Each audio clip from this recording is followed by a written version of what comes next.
Hello everyone, welcome back to my channel. इस video में हम एनटीपीसी डिप्लोमा ट्रेनिंग का जो सेकंड फेज़ होता है टेक्निकल का, उसके सिलेबस के बारे में डिस्कस करेंगे। सारे ही ब्रांचेस का सिलेबस और कुछ बुक्स रेकमेंड करूँगी। तो चलिए स्टार्ट करते हैं।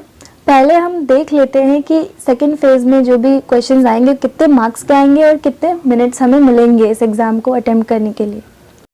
तो ये जो फेज़ होगा वो आपके रिस्पेक्टिव डिसिप्लिन से रिलेटेड होगा और इसमें 120 मल्टीपल चॉइस क्वेश्चंस होंगे जिसका ड्यूरेशन 2 आवर्स का होगा। मतलब आपको 120 मिनट्स मिलेंगे इस एग्ज़ाम को अटेम्प्ट करने के लिए। Each question will carry 1 mark and 0.25 marks आपके हर रॉन्ग क्वेश्चन पे डिडक्ट हो जाएगा। और बाकी इन्फॉर्मेशन इस रिक्रूटमेंट से रिलेटेड आपको पता ही है। तो चलिए बात करते हैं मैकेनिकल के सिलेबस की। तो मैकेनिकल में आपका फर्स्ट ये मैकेनिक्स होगा, theory of machine, strength of materials, mechanical measuring instruments जो भी होते हैं मेजरिंग इंस्ट्रूमेंट्स वो,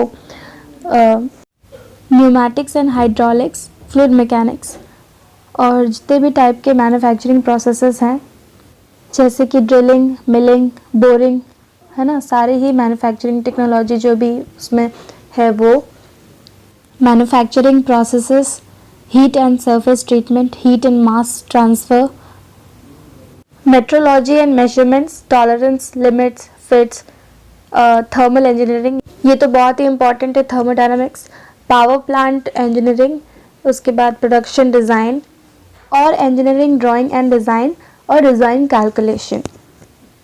अगर बात करें एनटीपीसी एग्ज़ाम की तो उसमें आपको ज़्यादातर पावर प्लांट से रिलेटेड चीज़ें पढ़नी चाहिए और थर्मोडायनामिक्स, फ्लूइड मैकेनिक्स, ये सारी चीज़ें बहुत इंपॉर्टेंट है, ठीक है। और प्रोडक्शन से रिलेटेड जितने भी क्वेश्चन हैं वो आप ज़्यादा अच्छे से कर लें। अगर बात करें बेस्ट बुक की मैकेनिकल के लिए तो मैं आपको सजेस्ट करूँगी आर.एस. खुरमी। वैसे तो आप आर.के. जैन भी ले सकते हैं, लेकिन क्योंकि वो काफ़ी मोटी बुक है, काफ़ी वाइड बुक है, उसमें वाइड वैरायटी के क्वेश्चंस हैं तो उसमें थोड़े आपको मिस्टेक्स भी मिल जाएंगे देखने को। लेकिन आर.एस. खुरमी आपके सारे ही एग्ज़ाम्स में आपको वो यूज़फुल लगेगा और वो ईज़ी टू अंडरस्टैंड भी है, ज़्यादा मोटी बुक भी नहीं है। तो ये तो हो गई ये 2 बुक्स जो मैकेनिकल के लिए काफ़ी अच्छी है। लेकिन अगर आप चाहते हैं कि आप प्रैक्टिस कर पाएँ और भी ज़्यादा तो आप एसएससी जेईई का पिछले साल के जितने भी पेपर्स होते हैं उसको आप प्रैक्टिस कर सकते हैं, सिर्फ टेक्निकल पोर्शन को।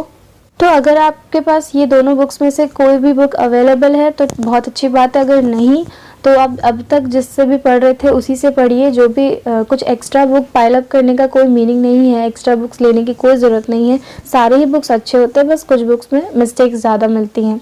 तो ये बुक आप प्रेफर कर सकते हैं जो मैंने आपको रेकमेंड किया। अब अगर बात करें इलेक्ट्रिकल के सिलेबस की तो इलेक्ट्रिकल में electrical basics, DC machine, AC machine, transformer, electrical engineering materials, analog circuits, electronics, electrical measurements and measuring instruments, control system, digital electronics, generation, transmission and distribution of electrical power, circuit theory, network theory, microprocessor, power electronics and drives, ये सारे ही included हैं इस syllabus में।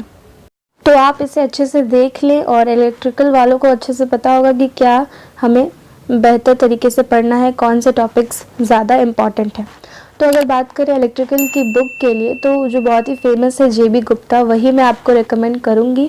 और मैं फिर से कहूँगी कि आपके पास जो भी बुक है आप उसी से पढ़ें। अगर आपके पास कोई बुक नहीं है तो मैं आपको ये रेकमेंड कर रही हूँ अगर आपको बुक लेनी है, लेकिन जो है आप जो अभी तक जिससे पढ़ते आए हैं उसी से पढ़िए। ज़्यादा बुक्स को पाइल अप करने की कोशिश ना करें क्योंकि उससे आपको एक हेडेक हो जाएगा, आप पढ़ नहीं पाएंगे।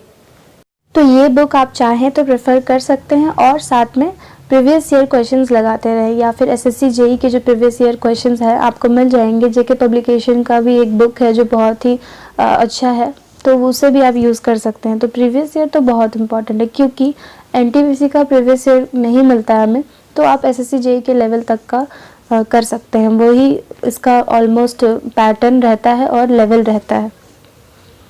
चलिए तो अब बात कर लेते हैं सिविल के सिलेबस की। तो सिविल में concrete construction technology, fluid mechanics, soil mechanics, strength of materials, engineering mechanics, civil engineering materials, environmental engineering, transportation engineering, structural engineering, RCC design, structural engineering, steel, reinforce cement, concrete, survey, estimating. तो ये है इसका syllabus. अगर बात करें civil के लिए best book कौन सी रहेगी, तो सिविल के लिए भी आर.एस. खुरमी यानी एस.चैन की जो बुक है वही मैं आपको रेकमेंड करूँगी, आप उससे प्रेफर कर सकते हैं, वो भी बहुत अच्छी बुक है।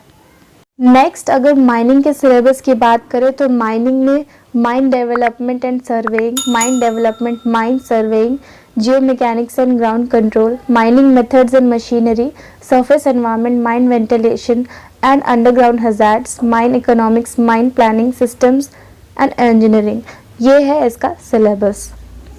तो गाइज़ ये था NTPC diploma trainee second phase यानी टेक्निकल पार्ट का सिलेबस। ऐसे ही और वीडियोस मैं बनाते रहूँगी, तब तक के लिए प्लीज़ मेरे चैनल को सब्सक्राइब कर दीजिए और मेरे वीडियो को लाइक और शेयर कर दीजिए। मिलते हैं नेक्स्ट वीडियो में।